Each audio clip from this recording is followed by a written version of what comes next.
Hola, soy Jerome Bell y quiero agradecer a los organizadores por permitirme grabar mi presentación, ya que no pude llegar con ustedes por diferentes razones. Es para pruebas genéticas en los perros. Un poco de mis antecedentes.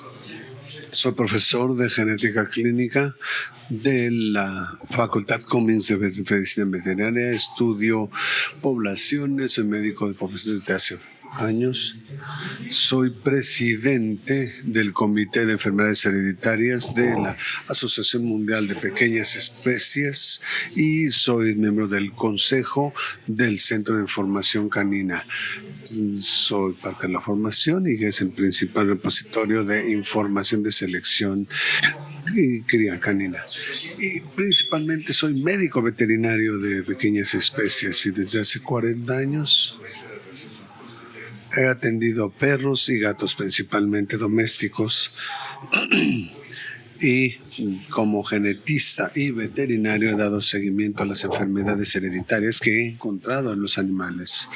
Además, mi esposa y yo somos criadores de esta raza. Este es Bobby, nuestro perro, y celebramos con... Esa es su esposa Mari, que ganó hace un par de años un dog show en Nueva York. Son de perros aceros y fueron varios años antes de que su madre ganara también un concurso. Aquí está Mr. Smith, fue nuestro primer cazador y también quería saludarlos. Estoy con ustedes como médico, como investigador y como creador. Los perros de pedigrí ganadores tienen que ver todo con selección, selección, selección. Por eso, cuando hablamos de la selección, tenemos que tener claro que esto representa la colección genética de una raza y luego queremos seleccionar a los perros para cría que tengan ciertas características. Digamos que queremos una buena línea, pero no queremos perros que tenga cortos los hombros y otras características que no deseamos. Pues seleccionamos a los perros en este plan de selección aquí y eliminamos otras consideraciones de a los perros que están fuera de los parámetros. Y esas pruebas genéticas que están disponibles para verificar enfermedades hereditarias en nuestra raza, tenemos que verificarlo de acuerdo con los perros normales anteriores y ahora vemos únicamente los perros que se encuentran en esta región de la colección genética para los criterios de selección. Digamos que hay otros datos de confirmación, así como otras pruebas que queremos llevar a cabo y rápidamente a través de todos los planes de selección que buscamos para alguna pequeña población de los perros donde que consideramos para cruzan las siguientes generaciones. Pero ¿qué nos dice esto? Nos dice que es muy importante que si estamos utilizando la selección, que la apliquemos de manera adecuada, que si utilizamos pruebas de enfermedades hereditarias, que sea una prueba adecuada y que sea una prueba validada para la raza en particular. De otro modo, estaríamos utilizando una selección inadecuada, eliminaríamos perros que no deberíamos eliminar y al mismo tiempo con una mala selección o inadecuada es peor que no hacer selección. Así que tenemos que entender de la selección y la salud. Tenemos que entender las diferencias entre razas y especies. Las especies se desarrollan a través de selección natural y cualquier cambio que mejore las posibilidades de supervivencia y capacidades de reproducirse. Hay un imperativo biológico de las especies: sobrevivir y reproducirse. Eso es lo único que tienen que hacer las especies. Una de las desventajas, baja la influencia y podría morir. Toda una especie puede desaparecer de esta manera. Las razas se desarrollan a través de la selección artificial. Se hace la selección por tipo de cuerpo, con colores, conductas y otros aspectos. Si no se considera la salud, no puede haber expectativa de que haya salud genética en las razas. Así que si seleccionamos, tenemos que buscar hacerlo de manera clara buscando la salud y si no, estaríamos seleccionando la enfermedad. Quienes utilizan alrededor del 35% de su diversidad genética para la formación de las razas.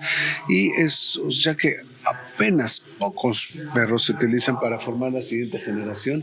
Hay un cuello de botella en cada generación y un cambio muy rápido que se da en nuestros antecedentes. Y por esto es importante que utilicemos todo la colección genética en la producción de la siguiente generación y no reducir la diversidad.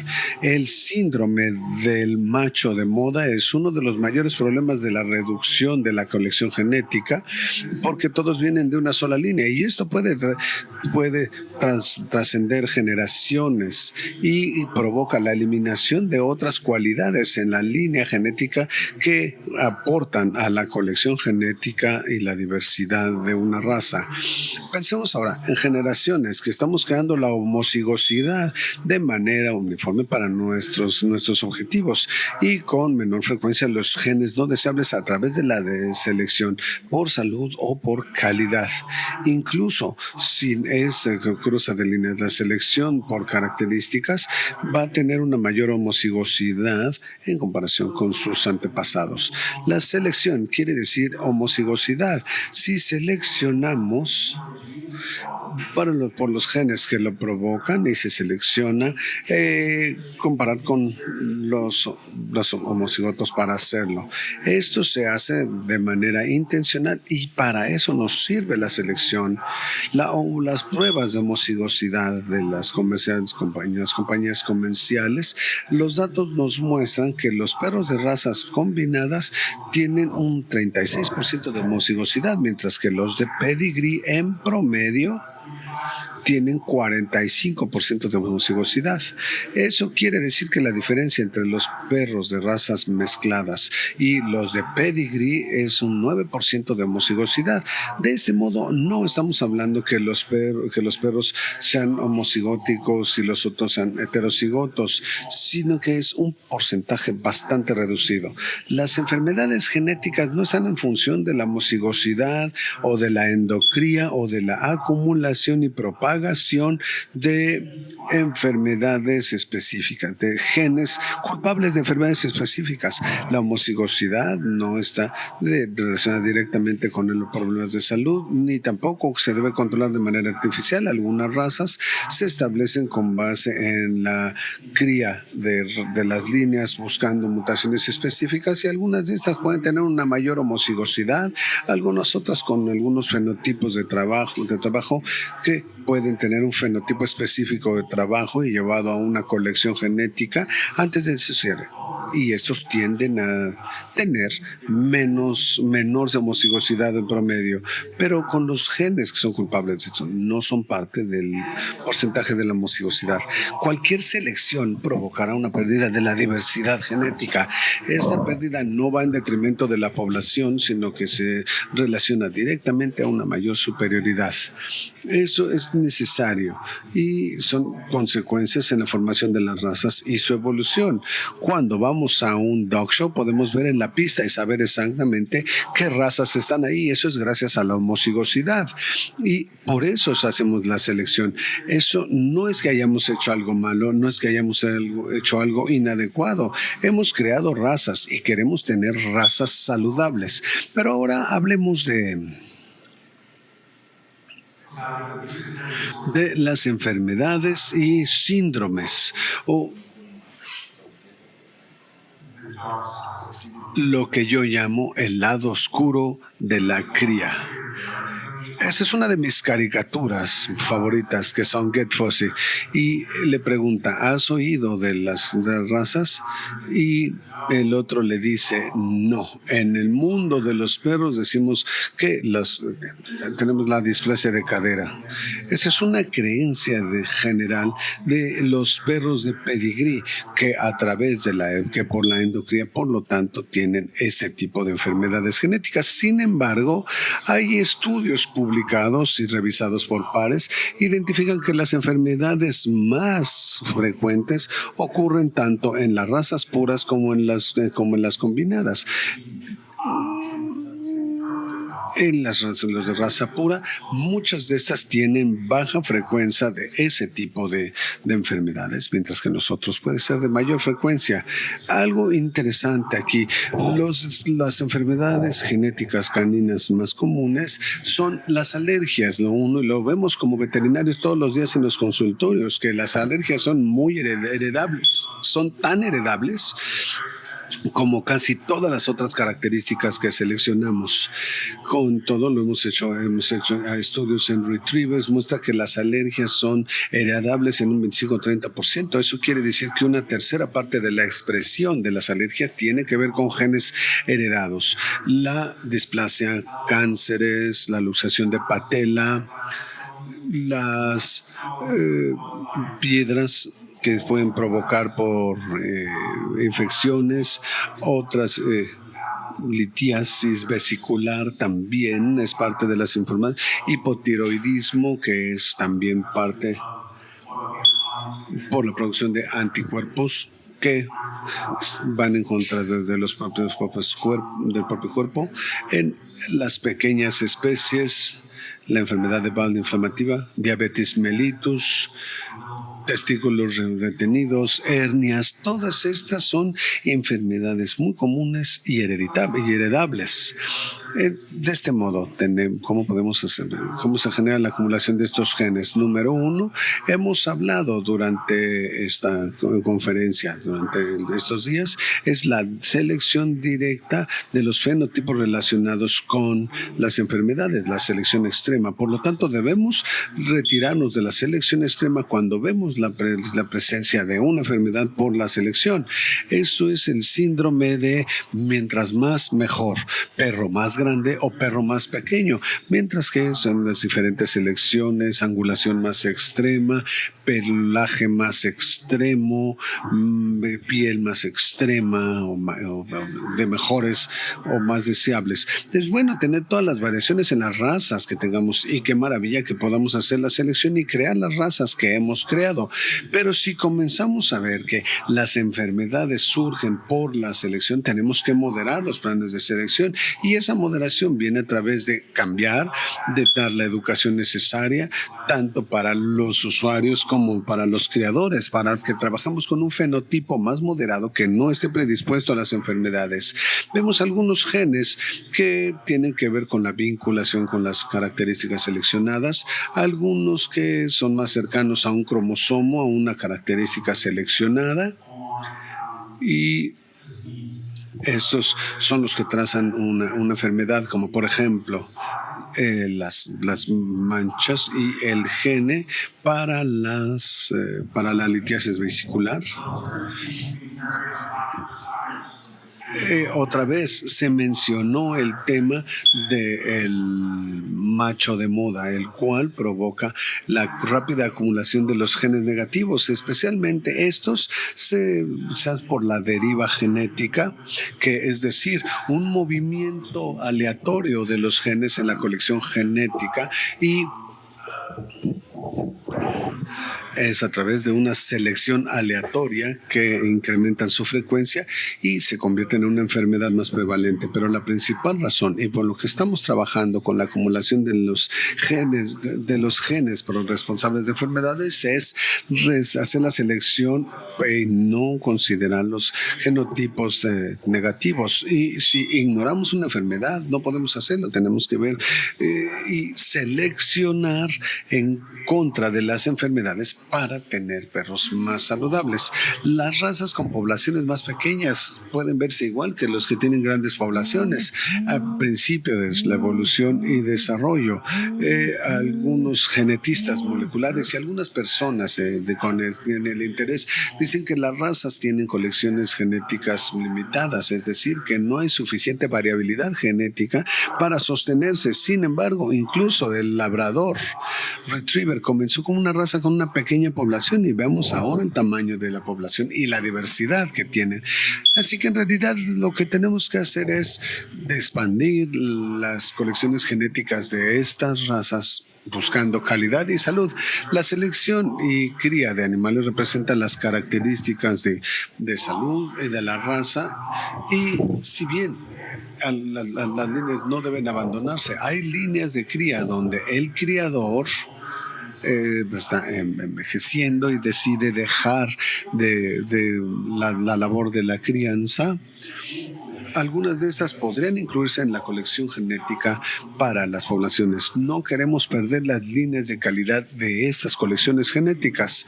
Una colección genética saludable requiere una población en crecimiento, o por lo menos estable. Estas permiten la creación de nuevas líneas de familia y permite que crezcan con la diversidad endocrina, y la contracción de la población puede hacer que sea menor la diversidad y la calidad en sus líneas. La diversidad genética. La diversidad genética tiene que ver con las diferencias que hay entre los animales y el tamaño de la colección genética, las diferencias en sus antecedentes. Tristemente, las compañías que hacen las pruebas genéticas hacen con mediciones de homocigosidad. Pero pensemos en esto, un minuto. Digamos que tenemos 4 perros que representan la colección genética de una raza, que es representante de una de las líneas, y digamos que 2 de esos perros tienen consanguinidad, son relacionados en una línea familiar, y los otros 2 en otra línea familiar. Si cruzamos esos 2 pares de perros, vamos a tener un alto nivel de heterocigosidad en la línea, y si cruzamos esas 2 líneas y usamos los pares que no son iguales, tendremos un bajo nivel de homocigosidad y una alta heterocigosidad en esas. Y habremos cambiado los genes, hemos cambiado la frecuencia de los genes de esa raza, hemos cambiado los genes negativos de la raza. No, esto únicamente tiene que ver con las diferencias en las prácticas de la cría, que podemos cambiar la heterocigosidad y la homocigosidad. No tiene nada que ver con los genes o con el trabajo que se ha hecho. Bien, los genetistas, en la población de los genetistas, y se dice en las poblaciones que son los genetistas porque ese es el trabajo genético de las especies. Estos genetistas han diseñado planes de rescate o de supervivencia de las especies, y tienen que ver con la medición de la homocigosidad. Y siempre se hace la cría del menos relacionado uno con otro para tratar de mantener los genes recesivos y que no se presenten en la progenie. Esto se daba a través de por lo que se aleatorizan los genes dentro de las poblaciones. Bien, esto es completamente diferente a lo que hacemos con la cría de perros. Utilizamos la selección, utilizamos diferentes medios para utilizar las características, quitar los rasgos que no queremos. Es un paradigma completamente diferente, algo completamente distinto que lo que se utiliza para las especies, y definitivamente la mayor parte de las razas no necesitan un rescate o un plan de rescate para poder seguir progresando. Simplemente necesitan una selección que busque calidad y salud. La diversidad de la colección genética requiere diferentes líneas para poder generar una presión selectiva. Necesitamos que los perros sean diferentes, es decir, si tengo si hay algo que no tenemos, tengo que buscar al perro que tenga esas características y hacer que sea parte de nuestra línea. Necesitamos que haya distinción y diferencias entre nuestras líneas. Estos planes son limitantes porque al trabajar con las diferencias genéticas entre individuos se hace cada vez más difícil encontrar esas bases que genéticamente no sean iguales. Así que si nos dice que el mejor apareamiento es entre 2 individuos que tengan el menor número de ancestros para tener el menor nivel de homocigosidad en ese coeficiente de cría o endocría, las crías resultantes de esas 2 líneas es que ahora están relacionadas. Por lo tanto, tenemos que identificar una tercera línea que no esté relacionada con esas 2, y a partir de esa generación continuar. Y después identificar una cuarta línea que no se relacione con esas primeras tres líneas y que todos estén relacionados, pero muy rápido se nos van a terminar las líneas no relacionadas y comenzamos a homogeneizar a través de las crías con otras líneas y generaremos suficientes diferencias, y eso es lo que necesitamos para que haya una predicción selectiva y poder aprovechar la selección.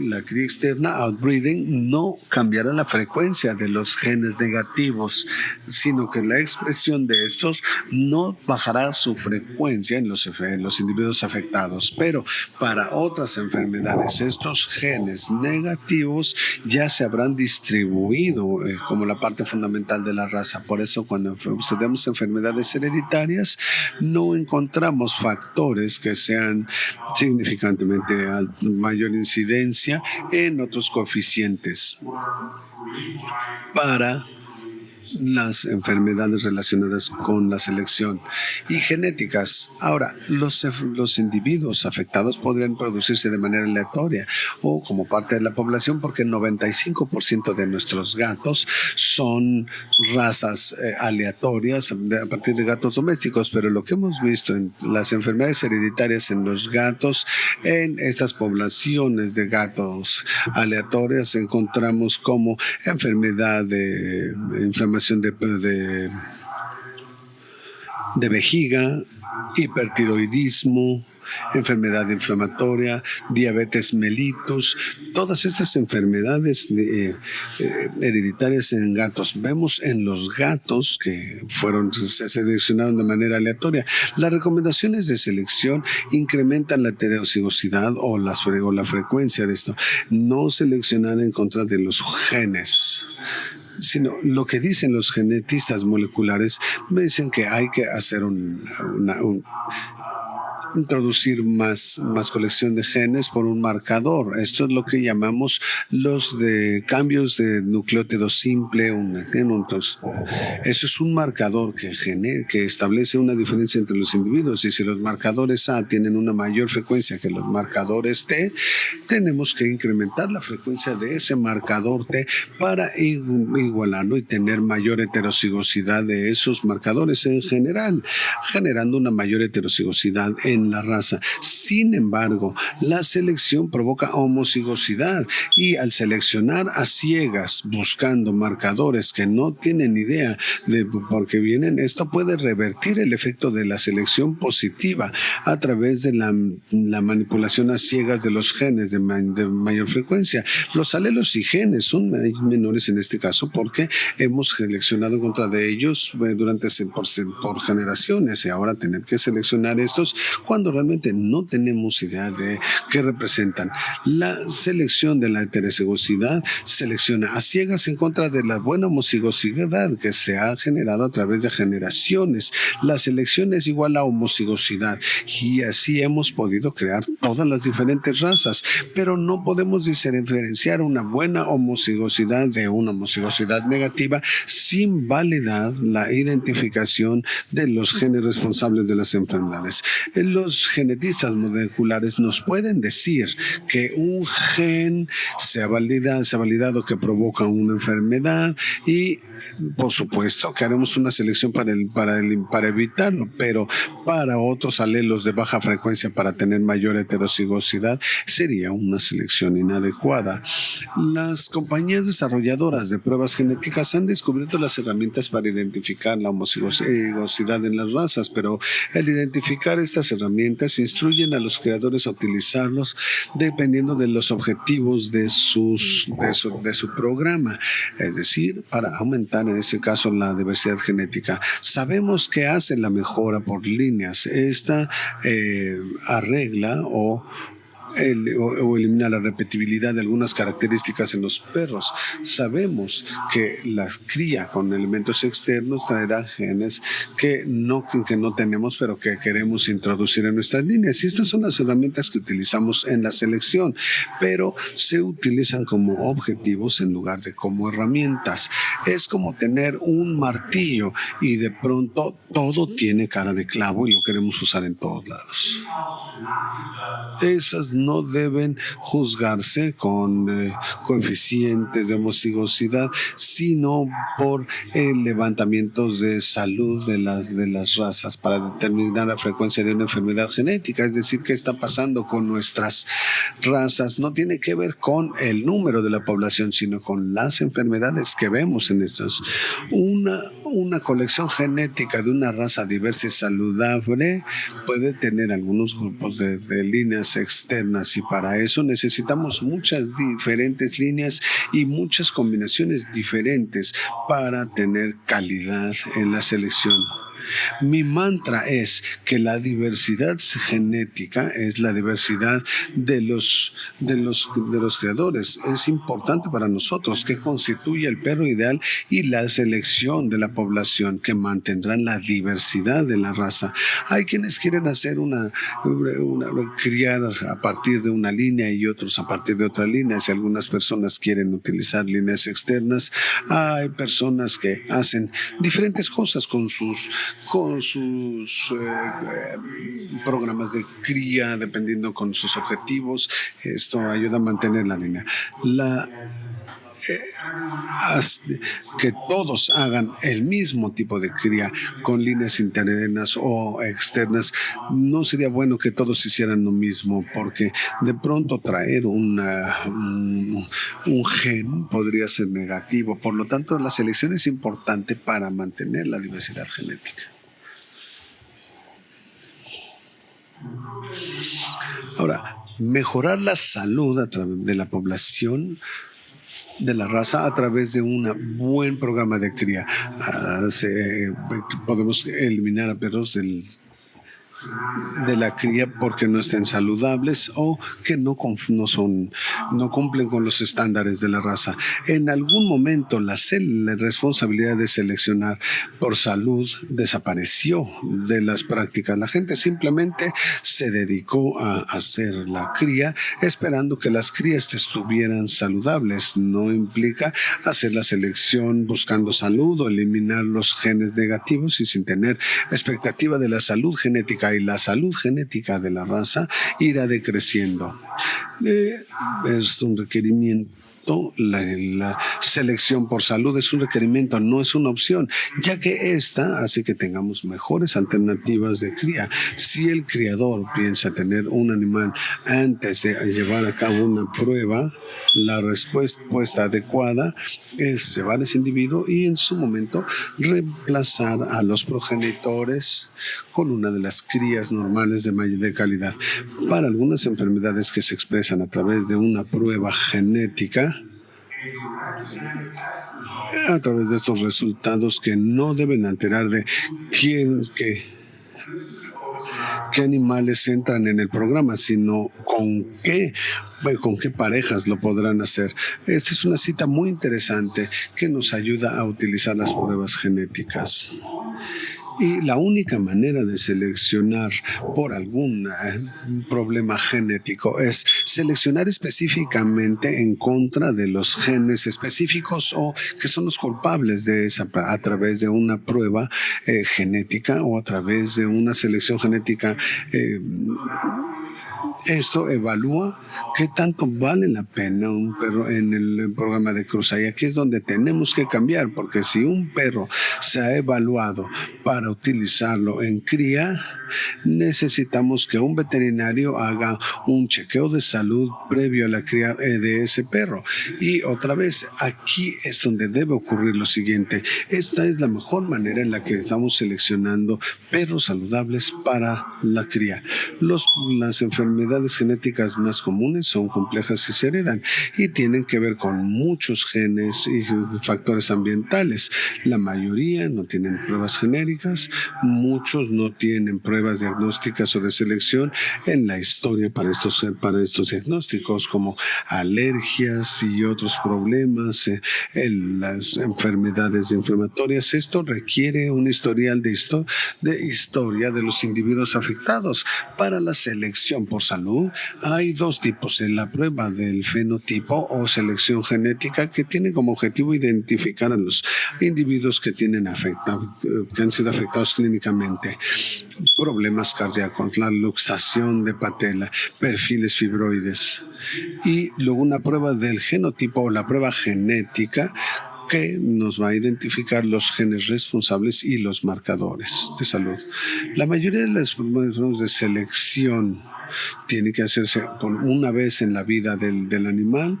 Las pruebas genéticas se pueden hacer en cualquier momento, antes de vender incluso un cachorro por una enfermedad que se presenta en la raza, o se puede identificar a los portadores que pueden llegar a los hogares de la gente, o a través de individuos normales que quisiéramos eliminar por calidad en las edades adecuadas. Pruebas, por ejemplo, de problemas de coagulación, algunos para enfermedades congénitas como las que ya hemos mencionado. Algunas pruebas se pueden tener que repetir de acuerdo con el requerimiento de edad o de la situación.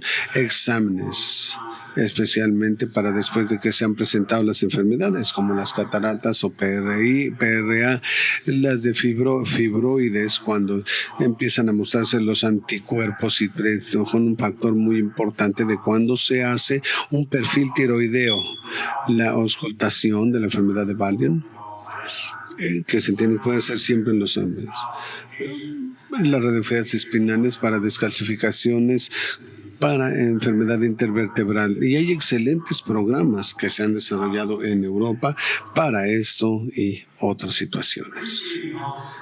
El chequeo de salud previo, un examen previo practicado por un veterinario, los principales sistemas del músculo esquelético, cardíaco, GI, respiratorio, la piel y como las anormalidades conductuales. También incluye una selección específica genética de la raza, y todas estas generalmente se enlistan en diferentes kennel clubs u organizaciones como la UFA, como algo que está relacionado específicamente con las razas, así como las pruebas genéticas. Una selección de la salud debe ser lo más universal, igual que los exámenes previos a una compra en los equinos. Un dueño de alguien que quiere comprar un caballo nunca lo haría sin que un veterinario haga un examen previo, porque no querrías comprar un caballo que nunca puedas utilizarlo para lo que lo compraste. Si tiene alguna enfermedad radicular, o si tiene limonitis o alguna enfermedad que eviten que siquiera puedas montar el caballo. Por eso esta selección previa por salud debe ser algo tan universal como el examen previo a la compra, y no implicaría la parte mental del público, que es qué preguntas hacen cuando buscan comprar un animal. Es decir, es necesario que pidan los resultados de estos chequeos previos a la cría.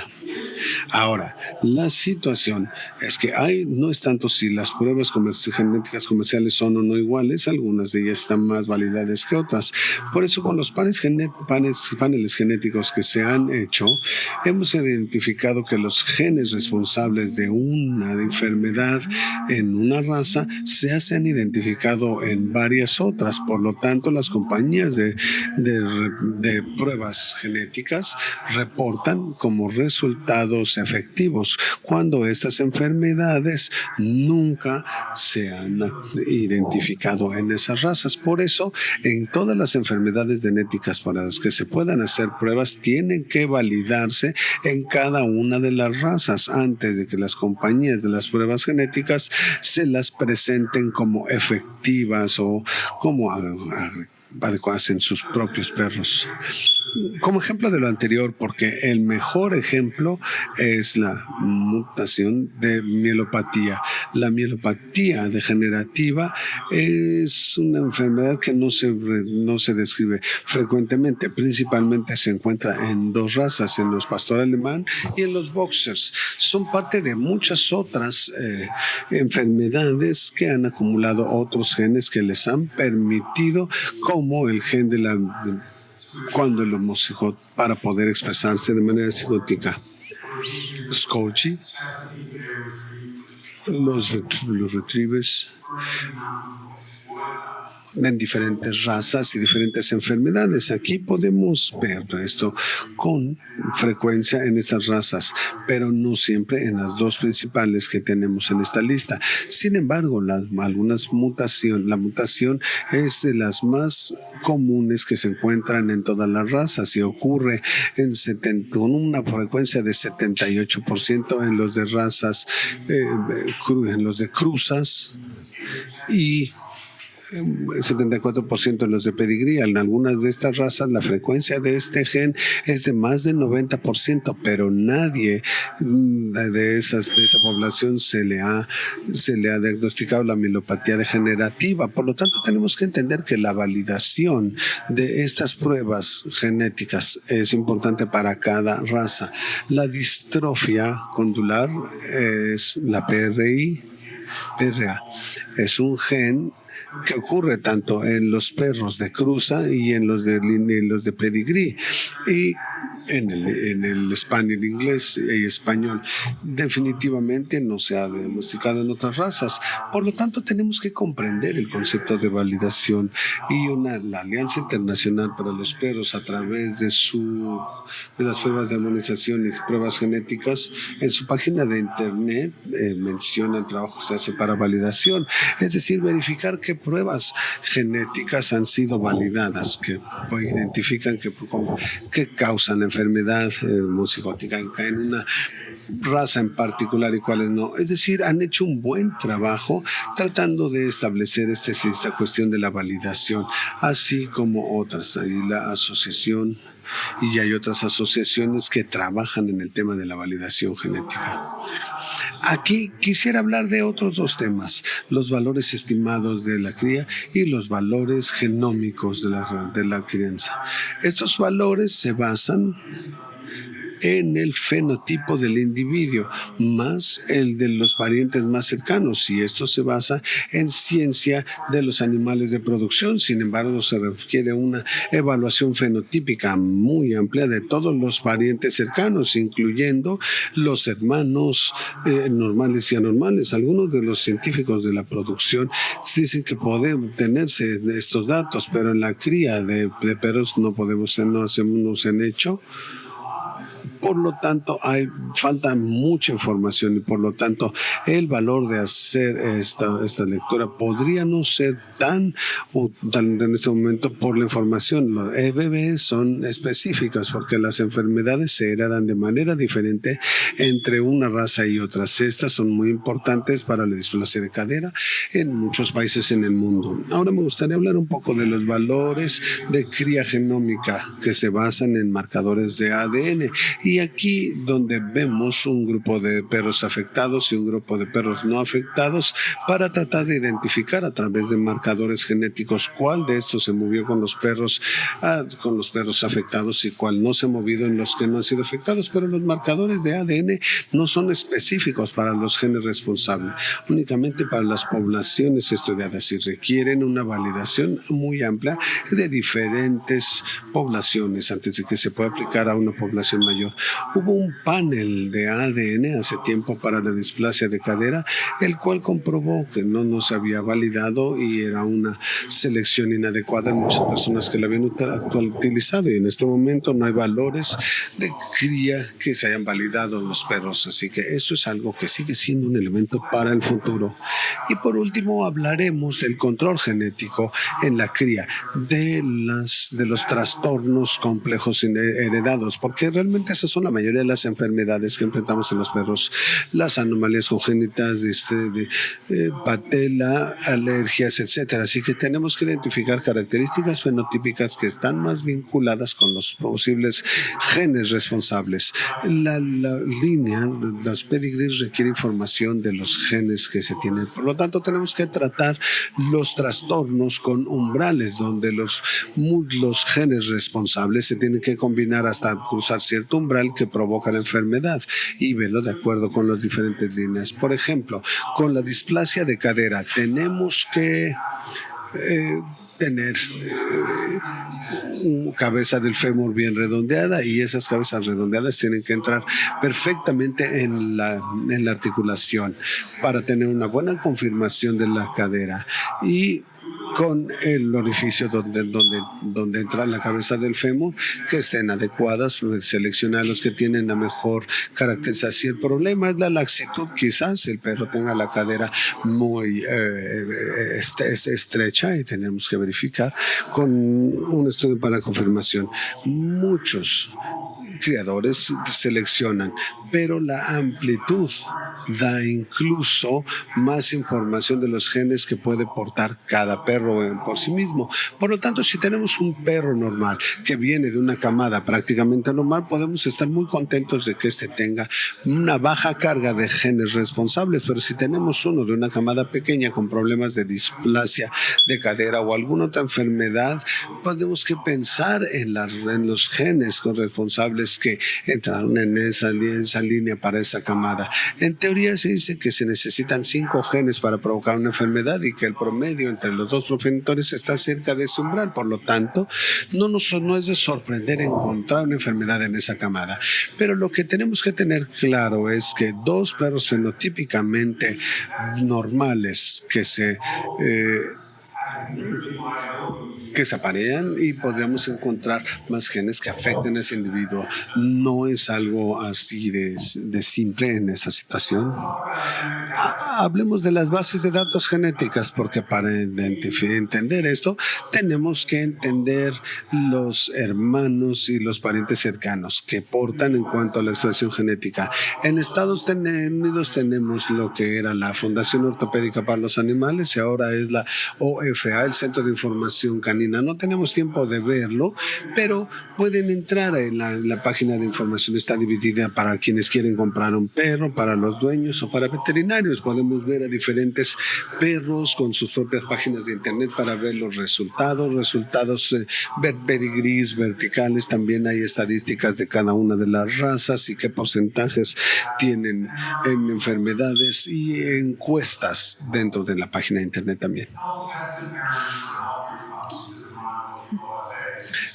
Lo que nosotros buscamos en la OFA es que los progenitores estén mejor verificados y que su salud sea verificada a través de estas pruebas. Y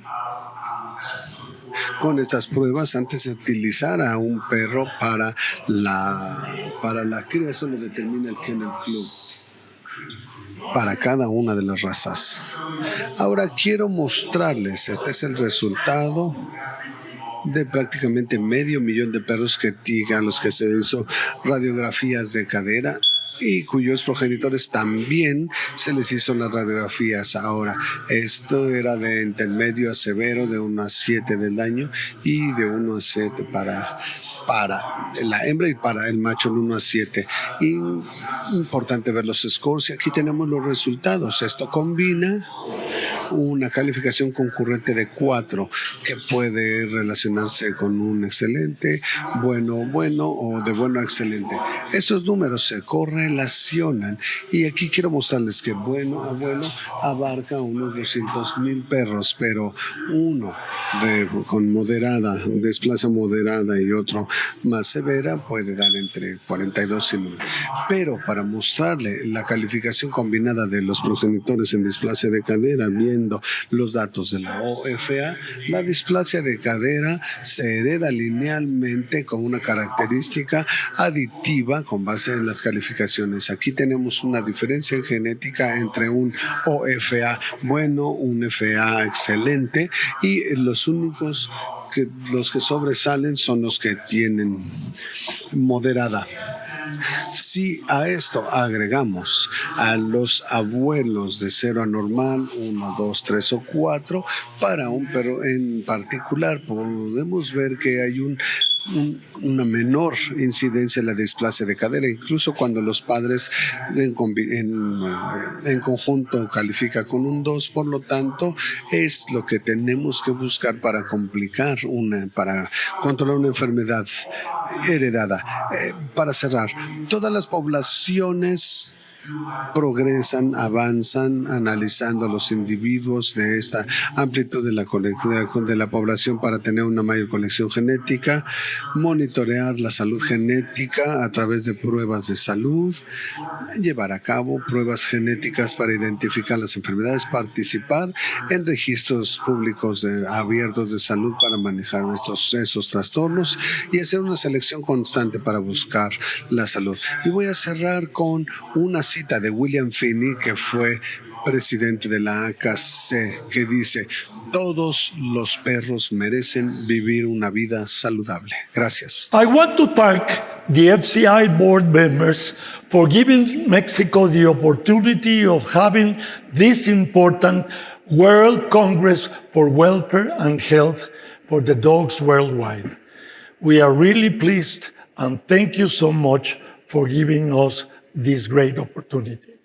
And also I want to thank all the speakers from all over the world who participate in this great event. Thank you.